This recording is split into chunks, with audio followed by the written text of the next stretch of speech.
in Anambra State.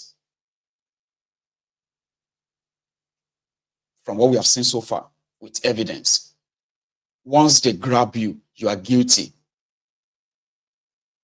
until you prove that you are innocent, or until they prove that you are innocent, and you are likely never going to have a chance of proving it.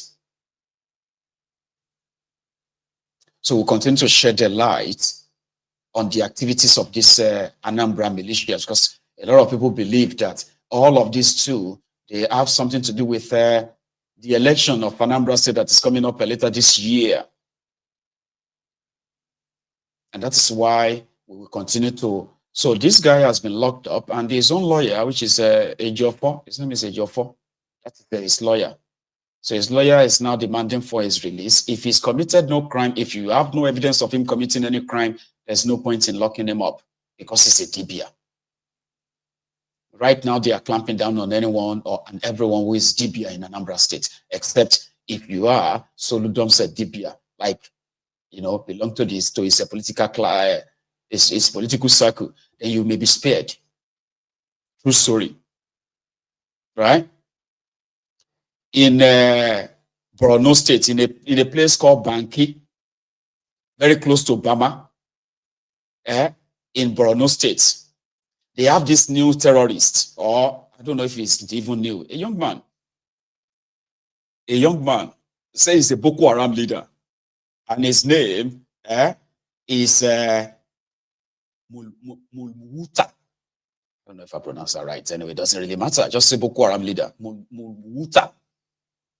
He has sent a message to the people of Banki, a border town next to Bama, in Borno State, that he gives them until the beginning of Ramadan to repent, or else it will unleash terror on them. It will slaughter them like animals. So the question people are now asking is, to repent from what? Listen to this.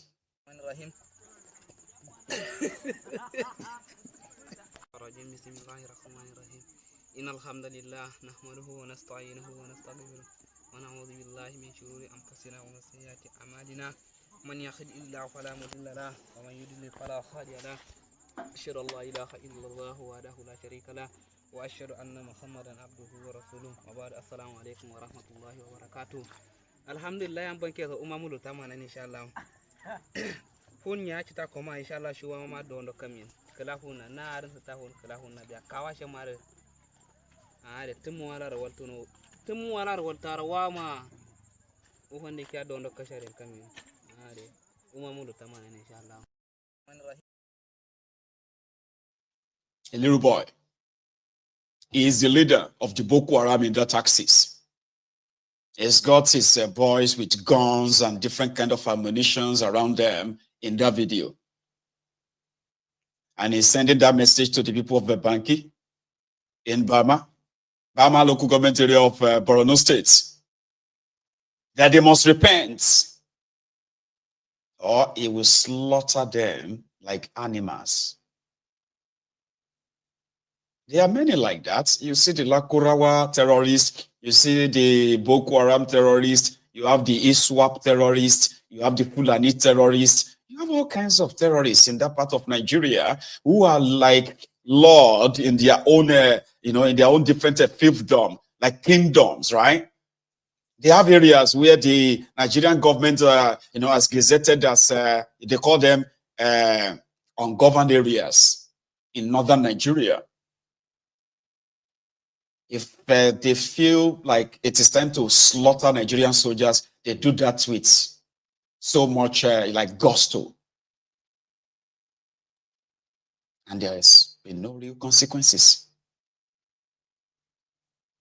Baba, terrorists are controlling communities in northern part of Nigeria. They are organizing Jumat prayers. They are organizing preachings. Like they will gather everybody under the tree in these communities, and they will be preaching, reading Quran to them, preaching to them, and without any fear of anything. Then they will upload the whole video on the internet, TikTok, everywhere. They are everywhere. You know? in the Ijebu-Igbo, my paternal hometown, my palace town, my hometown too, Ijebu-Igbo. They have been suffering from the endless invasion of this same Fulani terrorists that in the local parlance, they call them the Fulani herdsmen, where people who have invested so much money in farming are continue to be victims of this farm invasion and destruction. Here is somebody's personal experience just yesterday. So got to the farm today. Look at the menace.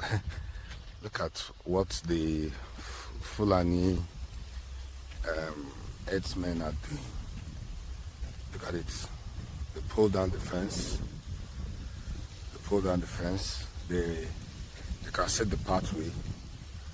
They enter through this place overnight, and this is about 20 acres of cassava. Yes, about 20 acres, and they finished it. 20 acres. Look at it. There's cassava here, grown cassava. They finished it. Grown cassava, look at it. They finished everything. Look at it. Look at the leaves. They ate everything and finished it. Look at the cassava leaves. They finished it. Grown cassava, look at them. They finished it overnight. 20 acres of cassava plantation. That's what they did overnight. Yes. It was there 2-3 days ago. All of this place. The maize has been harvested, and the field is left with only cassava. They finished all the cassava inside. Look at it. A closer look will show you how much havoc they have created. The whole field, look at it. About 20 acres. This got to the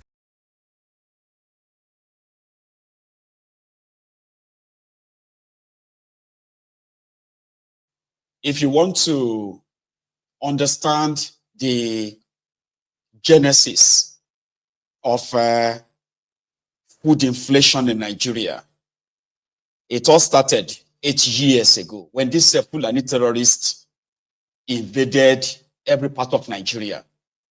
And their main targets are the farms. They were destroying people's farms until the entire country couldn't really produce enough food to feed their population anymore. It was like a target. They destroyed farms. I'm talking about tens of thousands, if not millions of hectares of farms across Nigeria. The story is the same, and it's been like endless. 20 acres of land of Gari plantation, and they destroyed everything. There are people who have run into serious debt simply because they invested so much in agriculture. And the moment the Fulani terrorists brings in their own cows, they invade these farms, prematurely destroy everything. Like they did all this. They were doing all of this intentionally. In some farms, right? Like in some places, they will be uprooting the gari, the cassava, and be feeding their cows with them.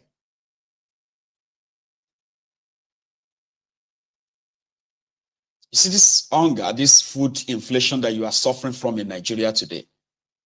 The genesis of it started from 2016 under Bukwari, and it has not stopped.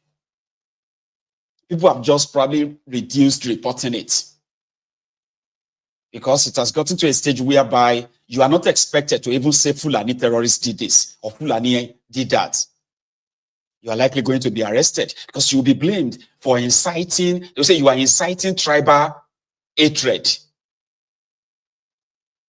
Sometimes they will ask you to go and report it and collect a compensation. And if you invested this much on your farm, number one, somebody says, okay, you know what, we'll just give you money. There are people who have actually got compensated though, but it will never amount to what the value of these farms, or the produce from these farms, would have served in the on the populace, where the food is available, surplus, compared to your farm being destroyed, and somebody came and said, okay, we'll give you 5 million naira compensation, where you manage to get compensation. In most cases, people even get killed for trying to fight these guys off. So 8 successive years, they destroyed the food basket of Nigeria. From Benue to Abia to Anambra to Kogi to Oyo to Ogun to everywhere. People have their sad stories to tell. And today, people just have to rely on palliatives from politicians. Local economy, where people were usually they will grow their food and they will move them to the local markets and sell them in a much competitive prices. Now those farms produces nothing, or next to nothing, and Nigerians are facing starvation, famine. You can't talk about it, or else they will say you are trying to incite tribal hatred. How do you even know they are Fulanis? What if they are other people? Because they always have their apologists as well. Those who will gaslight you and say talking about it is you showing your hatred towards the northern Nigeria, asking people to defend themselves, or asking them to get rid of these guys if they come to their farm, right? Is considered an incitement. The criminal politicians in Nigeria continue to shield these rogues, these terrorists, by the way. You don't understand, when people come to destroy your food basket, they are terrorists, and terrorists are not people you should treat with levity. They destroyed the food production in Nigeria, across Nigeria, to the point that their World Food Organization, what do they call them, now telling us that more than 90 million Nigerians are going to face food starvation, serious one, in 2025. This is the reality. A few days ago, we received the reports of the attacks on the Unkala community somewhere in Ebonyi State. Eyewitness who said they spotted these terrorists lurking around their communities. Then they raised the alarm by alerting the authority that these guys, these Fulani terrorists, they are lurking around our community. And we know that they are kind of like angling for an attack. They called their bluff. In some place, it's in some cases, right? They arrested the young people who tried to organize a sort of, a watch party for the community. They arrested them as troublemakers in Ebonyi State. Then a day after that, or 2 days after that, the tragedy struck. They attacked this community, killed 16 people. Those who managed, hundreds of people ran away. They became refugees in the neighboring communities. Well reported, documented, with evidence of these attacks. Guess what? Yesterday, their governor came out and said the attackers were not Fulanis. Initially, he went there to plead with the people and said they should calm down. They will fix it. They will sort them and make sure that never happen again. The people said they wanted to fight back, but the military started arresting them. The military prevented them from fighting back or even defending themselves. They disarmed them. Eyewitness accounts. The survivors. But the state governor from Abakaliki said, no, they were not Fulanis. There were some local boys, unknown gunmen that attacked the community. What? Unwifuru, that is the name of their governor.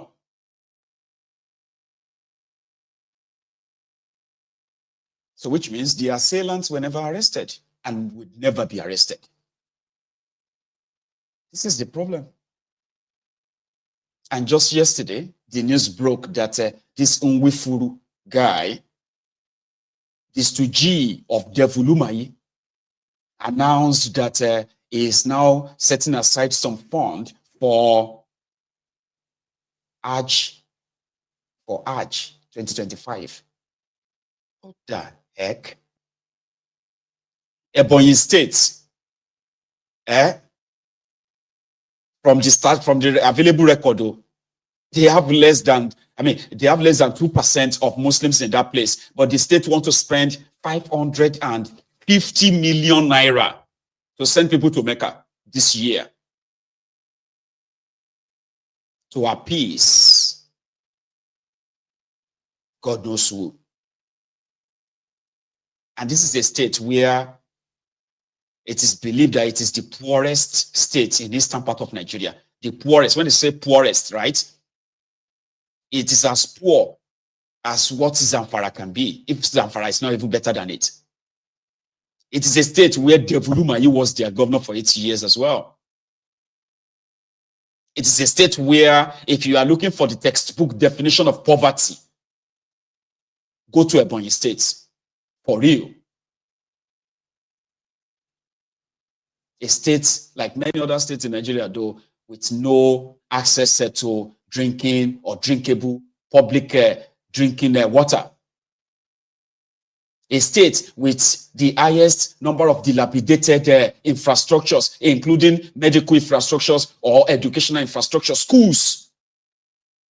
People were raising funds on social media to renovate their classrooms in Ebonyi State. But this mofo, to appease God knows who, has 550 million naira to send people to Mecca, Saudi Arabia, to go and pray for Ebonyi. Oh, I got this image. It is from somewhere in that same Ebonyi. Lawenden. Nani vunu chorote emerun basarole mina. If I shot them, I can't let me know that I oh, to that you must come dying. No, I mean, and I don't know. Camera follow me. Because she better have your home, tell her after the Nigerian bank in the market. And do an air carrier 7 years, but you make from government. A couple she ain't no laugh as the you tell Rebecca. Be you tell Rebecca, let them wait any do you make a low one. You go to Rebecca, no children. You have 1 million for all heck. No, you have meaning for all heck. Camera stand well. Madam, no get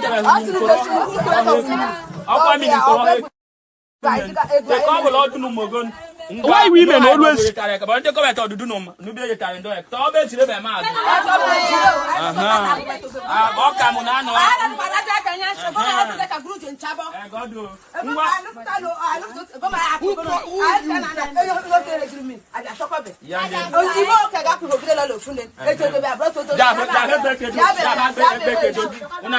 Two poor men cannot help each other.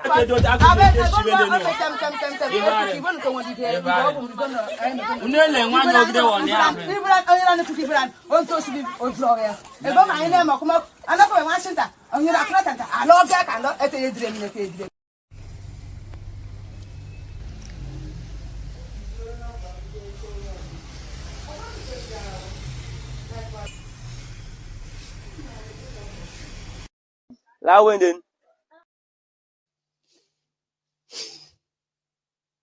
So, you see, the first video is a community with no water. The second video is the primary health center in Ungbom Oposi, Akwa Ibom. I'm sorry, Ebonyi. Right? Let me show you another one. This time it's not a video, it's a picture, right? See this.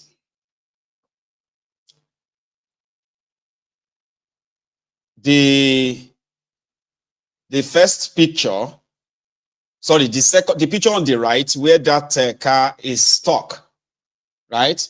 That is Unkalaha, the community where the Fulani terrorists attacked the people and they killed 16 people. That's the road to the community. Nkalaha, right? On the left, look at that wooden bridge. That wooden bridge, right, is in a place called Okaleru, Unde Guazu, Unwu Ezekohu. That's the name of this area.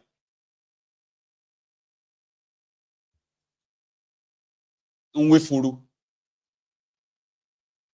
The Suji of Devulumayi is their governor. It is the guy that wants to spend 550 million naira to send people to Hajj in 2025. These are the mopos in charge of that contraption. The mopos, I call them